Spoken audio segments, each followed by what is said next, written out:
également l'a montré, parce que c'est une loi obsolète et il y a ce que l'on appelle une abrogation tacite de la loi. Parce qu'une loi qui est restée... aussi du parole d'évangile. Oui, d'accord, mais une loi qui est restée 27 ans, utilisée wuñ ko, de fait, cette loi devient abrogée de manière tacite. Parce qu'en droit, il y a deux types d'abrogation. Une abrogation express, c'est par loi, dañ koy voter abrogé. Abrogation, c'est par tacite. Parce que, 26 ans, une loi... nekk fi namewuñ fa kenn ñu jël def l'ordonnancement judiciaire du Sénégal daal ne cour yi ak tribunal yi léeg lii la moom boolewuñ ko ci de fait c'est une loi qui n'existe pas et aujourd'hui cette loi rétrograde cette loi liberticide qui n'existe aujourd'hui qu'en Corée du Nord ne confère aucun droit à Karim Wade. Pourquoi? Aujourd'hui la charge de la preuve c'est un problème. Aujourd'hui la présomption d'innocence c'est un problème. Aujourd'hui le privilège de juridiction, c'est un problème. Et tous ces droits sont violés. Okay. Et aujourd'hui, son droit le plus élémentaire, le droit de visite. Mais Karim reçoit maintenant 2 à 3 personnes par semaine. S'il vous plaît, ñu jéem a jeexal ci leen rek mooy ne Papis am na Papis Sonko am na leneen lu ñu seetlu aussi ci procès bu mu commencé ba léegi mooy dugg gi ci politique dugg yéen ñii ak militants yee ku nekk mobilisé wu di dem lan moo ko expliqué bañ dem sax bay tudd naan première dame mobilisé na ay nit Mame Mbaye Niang mobilisé ay nit lan mooy expliqué loolu. gis nga Moustapha première dame bëri na ci yoo xamante ne dañ ko ci tudd di koy jiñ lu ne mais fekk dañ koy tooñ c'est un mauvais procès lañ def ci moom nit ku baax la nit ku baax la parce que man bi ma nekkee opposition ni ma ko jegewoon jegewu ma ko ci pouvoir bi 2 ans yi nekk au pouvoir jegewu ko mais bi ñu nekkee opposition nit koo xamante ne la dafa vraiment dafa oyof loolu. yemale ñëpp kon bu ñu waxee ne mobilisé na ay nit yóbbu leen ci loo xamante ne suba dina indi ay gàllankoor pour réew mi kooku du ko mus a def. ndax koo xamante ne la dafa jàppale tey borom këram ba mu yegg fi muy yegg nii. et je crois que nit ñi bu ñuy wax dara nañuy xalaat. est-ce que amul waa APR yoo xam ne non amul ñoom waa PDS gis nga waa def yooyu. waa UJTL surtout ñoom ñoo njëkk woote fii nii rassemblement dem xëy. tribunal dem assiéger les lieux tel fa xëy déjà ñoom li ñuy def nii kooku je crois que du loo xamante ne dafa rafet ci réew. D'accord. Parce que nous sommes dans un état de droit. gis nga la CREI bi ñu def nii bi ñu réactiver. et je crois que ñoom ñoo ko war a njëkk saluer xamul tax parce que tey jii même ñun ñu fi ne ñi nga xamante ne ñu ngi ci donkaas bi te askan bi dënk leen réew mi. bu ñu fi jógee dinañ leen topp te dinañ expliquer ci li nga xamante joxe bi mais yéen tey yéen da ngeen ko war a def bu fekkee wóolu ngeen seen bopp mais dama ne dem leen xeex ci terrain bi ngeen woon askan bi ba pare li nga xamante ne yéen moom ngeen bëgg a defaat parce que newoon ngeen fii toogoon ngeen fii askan bi jox leen lépp defu leen fi dara bu dee duubal alal réew mi def lu leen neex nit ñi dañ ci teg seen bët sama waay non fàttewuñu ci côté bi muy wax nii mobilisation yéen moi je ne parle pas mais UJTL université Toussaint Manga maa ngi wax xam naa mu ngi may déglu xam nañ ñoom ñoo moom moo taxaw ne première dame moom moo njëkk taxaw mais kii comment il s'appelle là Moïse Rampio bi ñu taxaw mais comment se fait-il que un républicain un jeune nga taxaw di saaga ay magistrat réew mi alors ñun ay républicain loolu mooy coow li Alinar s'il vous plaît lan lañ mën a expliquer yéen fu ñu wax ngeen ne état de droit fu ñu wax ngeen ne respect des droits de Karim Wade nan ngeen mën a expliquer yéen seeni nit di taxaw di yuuxu ay magistrat di leen saaga ci audience bu solennelle bu mel kanam ñëpp loolu Tafa man duma ko def parce que je respecte quand même les institutions de mon pays. Et c'est le lieu également de saluer le courage de Moïse Rampino. Courage. De déplorer, non, je suis mais désolé. De déplorer non, son acte. Mon cher. De déplorer son acte parce que quand même, il n'aurait pas dû aller jusque-là. Donc il n'y a pas de courage là-dessus. Donc c'est ça. Également, pour vous dire, je ne parle pas de ma wax tuturu PDS. Parce que c'est une structure mais mobilisation bi ñuy wax.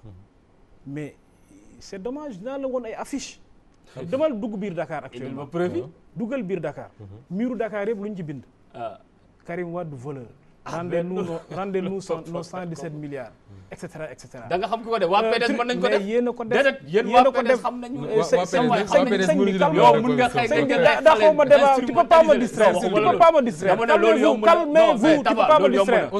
calmez-vous xam nañ ñi ko def xam nañ gis nga ay Marème Faye yi ngay wax intéressé wuñ ma gis nga jël nañ seen ay L200 ils ont veillé toute la nuit dem nañ ba bind ci buntu tribunal ani photo yi bu nit waaw man di koy firndeel. mais su ñu nekk loon direct léegi mu wan la photo on a les ko war a photos indaale. alors yi firndeel nañu waa déglu ma Tafa non Tafa alors ils sont allés non laisse-moi terminer parce que loolu c'est important tey li ñu def mais j'ai parlé à des jeunes de l'APR yu ñëw ci biir salle bi je suis dama dem di leen sermonner may leen mais sëñ bi lii lan moo ko jar ci àddina ñu leen di fay ngeen di yuuxu nit mais xam nga lan lañ ma wax gannaaw buñ yàq suñu wërsëg dañ ñu fay 5000 francs pour ñu ñëw toog ñun yuuxu kenn et c'est ce qui explique amoo ci benn firnde amuñ luñ jox mais c'est de l'engagement qu'on sont venus et démb sa booy yi ñëwoon tribunal liñ daj gaaras lat jot duñ ko nettali on les a tabassé te dootuñ ko ñaari inchallah Ali Nar Ndiaye bu mouvement libéré Karim maa ngi lay gërëm bu baax di gërëm Papis Montan Sonko moom ci APR la bokk nekk d'ailleurs mbokk yi jërë ngeen jëf ci ànd bi ngeen àndoon ak ñun ci seen débat du jour ba beneen yoon inchallah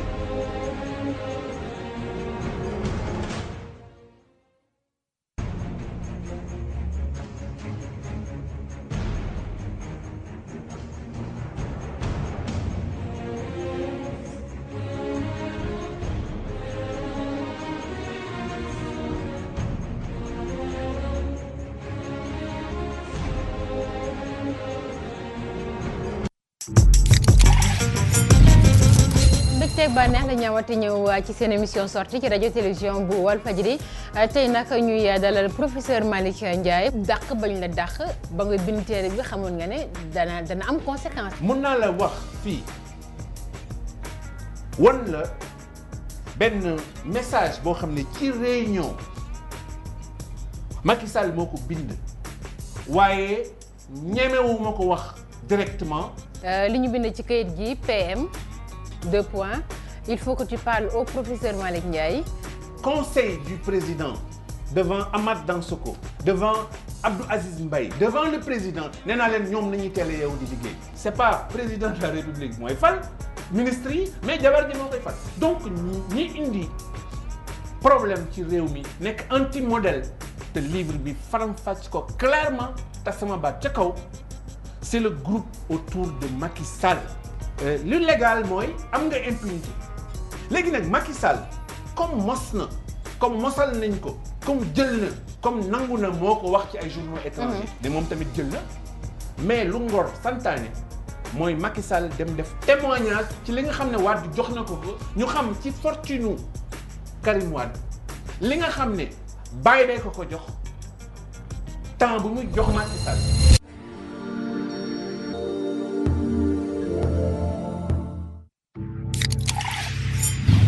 Bienvenue à votre émission Opinion a le plaisir de recevoir ce dimanche Amadou Tidiane Wane. Le procès est politique dans son intention première que l'on cherche à légitimer par des arguments, pour ne pas dire des arguties de gestion. Mais dans son intention première, le procès me semble tout à fait politique. Et ce qui met de l'eau dans ce bissap, c'est l'aveu du chef de l'État aux États-Unis, disant que parmi tous les dossiers qu'il avait sous le coude, il avait privilégié un certain nombre. Cette discrimination parce que dans l'approche, les plus brûlants. Cette discrimination les plus brûlants, oui. Vous parlez déjà de feu là. C'est sereinement qu'il travaille avec les avocats et ses différents collaborateurs pour soutenir non seulement son fils, mais un de ses anciens collaborateurs, parce qu'au fond, il n'est pas exagéré de penser que derrière le fils, on cherche en fait à atteindre le père.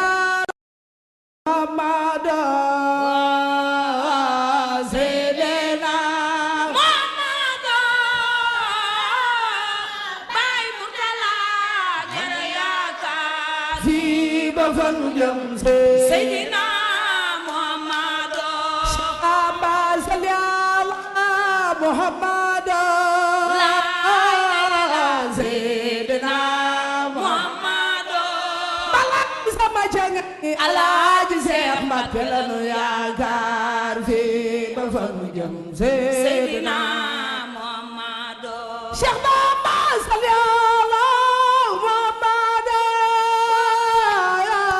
Sayyidina Muhammad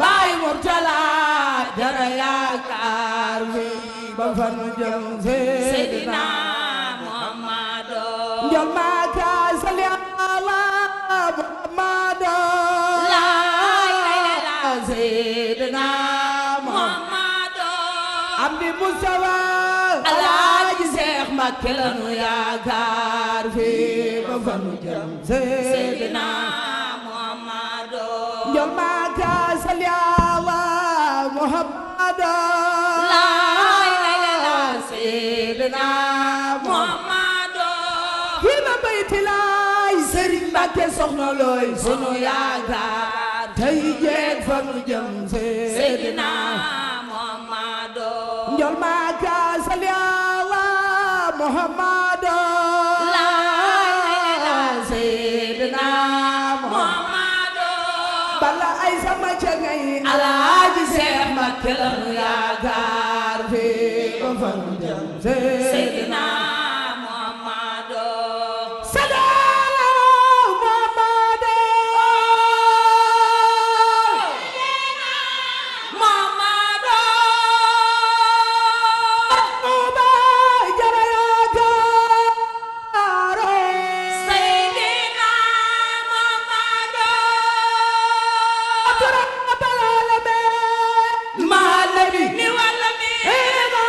Rami Aida Likal Kali Wajasade Cheikh Bamba Baja Salar Silaya Belumi Maduri Nate Wali Kanabi Azema Wasanani Anu Sade Cheikh Bamba Nabi Tawidillah Qalbi Nabil Muntar Walam yakini lil ard Fi safarin wa balade Cheikh Bamba Illaya Khada fi safar Hilli wa hibi bi safar Mustakhliyan ani nabar Jumlet la jël borom Tuuba Illaya Khada fi safar Hilli wa hibi bi safar Mustakhliyan ani nabar Bokma Abul Mas Illaya Khada fi safar Hilli wa hibi bi safar Mustakhliyan ani nabar Njol Makka la nuni mubariso wa faydu rabbi bariso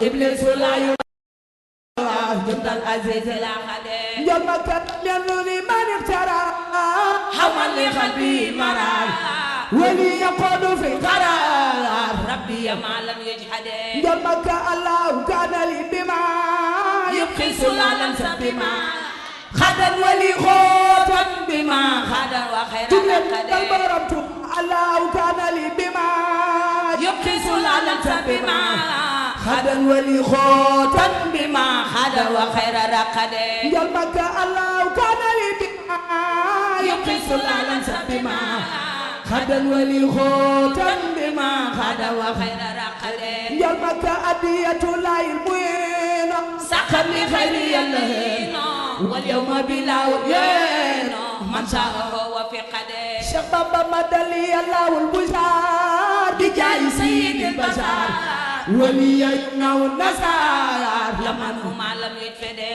Njol Makka madali الله البشار مصطفى بجاي سيد البشر ولي يمنع النصار لمن هما لم يتفدى borom Tuuba madali الله البشار مصطفى بجاي سيد البشر ولي يمنع نزار لم عنهما لم يتفدى أمو الماس مدلي الله البشار مصطفى بجاي سيد البشر ليزان ولي يمنع نزار لم عنهما لم يتفدى نينا يونن مدلي الله البشار مصطفى بجاي سيد البشر ليزان ولي يمنع نزار لم عنهما لم يتفدى شيخ بابا الله مني له الألم مما يشاء من علوم وسبخ بالكلام منصرفا بسفده Cheikh Bamba نادت ربي الكريم بكتب ليس كريم أنوارها واليوم أحمد خير سفده Njol Makka الله رب العالمين صلى على أبي الأمين في الملأ المكملين جملة مقال سيرين بارا الله رب العالمين صلى على filmalay mukammaleno magaleen Serigne Bara Allahu rabbul alamin sala ala adil nabi filmalay mukammaleno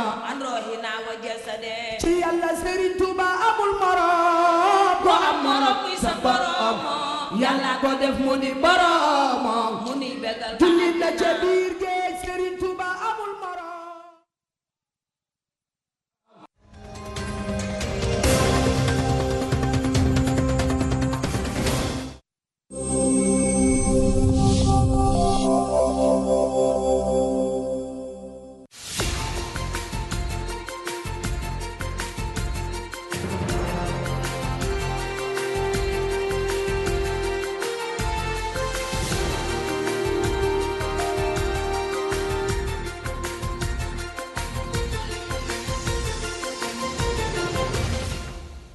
Polémique autour de la qualité des semences dans le monde rural. Les opérateurs privés stockeurs s'en lavent les mains. Les OPS qui déclarent n'avoir jamais distribué de l'arachide s'en prennent aux paysans du dimanche qui parleraient au nom des vrais paysans sans aucune légitimité. Résultats catastrophiques au bac et au BFM, fraude dans les examens et concours. L'Union syndicale pour une éducation de qualité accuse l'État. Selon ces syndicalistes, le gouvernement est le plus grand fossoyeur de l'éducation au Sénégal. Les langues se délient au garage pompier au lendemain de l'annonce de l'ouverture de la gare routière des mots maraîchers de Pékin. Des mécaniciens craignent d'être les agneaux du sacrifice, pensant qu'il n'y aura pas de la place pour tout le monde. Les responsables rassurent et promettent de jouer aux équilibristes pour satisfaire tout le monde. Tels sont les titres, le développement dans un instant.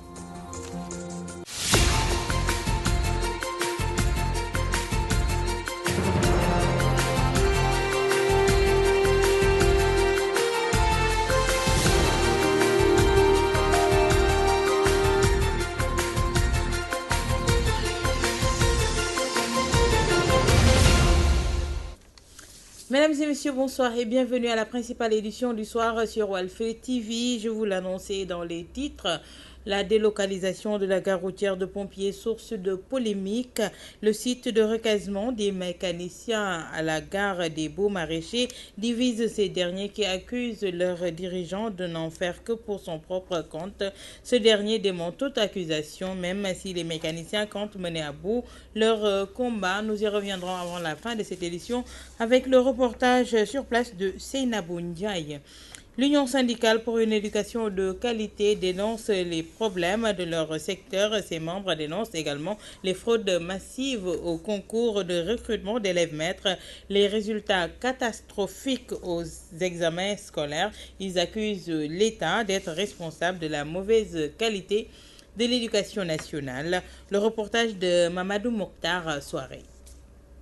Indignés par les tricheries notées récemment dans le système éducatif, notamment les fraudes découvertes dans le recrutement d'élèves maîtres, les membres de l'Union syndicale pour une éducation de qualité estiment que ces faits ne constituent que la face visible de l'iceberg. Dans le passé, et certainement comme aujourd'hui, il y a beaucoup de pratiques malsaines qu'il faut extirper. Alors, j'ai donné tout à l'heure la preuve avec en 2009, les 750 faux OS. Pour introduire dans le système des gens qui n'y avaient pas droit. Avec le quota sécuritaire,